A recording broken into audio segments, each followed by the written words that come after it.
ஆக்சுவலாக எப்படி வந்து கோல்டு வந்து ஒரு பெரிய மார்க்கெட்டோ, ஸ்டாக் மார்க்கெட் எப்படி ஒரு பெரிய மார்க்கெட்டோ, அது மாதிரி ஒரு காலகட்டத்தில் இந்த ஸ்டாக் யார்ட்ஸ், அதாவது கேட்டில்னு சொல்கிறோம்ல, மாடு, மாட்டினுடைய இறைச்சி அல்லது ஆடு, குதிரைகள், இது வந்து ஒரு பெரிய மார்க்கெட். அதனால தான் இதை பார்த்திங்கன்னா வால் ஸ்ட்ரீட்டுக்கு இணையாக சொல்கிறாங்க இந்த ஃபோர்ட் வர்த்துங்கிற இந்த டவுனை.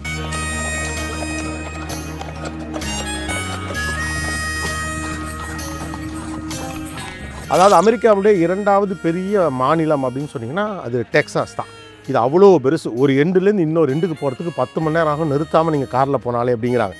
பெரிய அளவுக்கு இங்கே விவசாயமே கிடையாது. என்ன சொல்ல போனால் ரொம்ப குறைவு தான் விவசாயம்.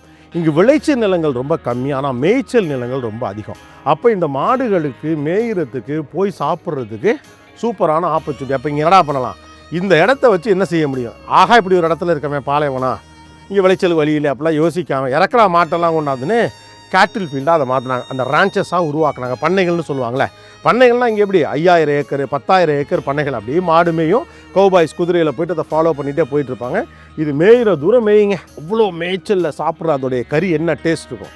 ஸோ இந்த மாடுகளை ஃபஸ்ட்டு இந்த லாங் ஹார்ன் கேட்டில் இவங்க கொண்டு வந்ததுக்கான மெயின் ஐடியாவே என்னென்னா, இது நல்லா மேயும், நடந்துக்கிட்டு மேய்ஞ்சிக்கிட்டே இருக்கும், சாப்பிட்டுக்கிட்டே இருக்கும். ஸோ கறிக்கு சூப்பராக உதவும் அப்படிங்கிறது தான்.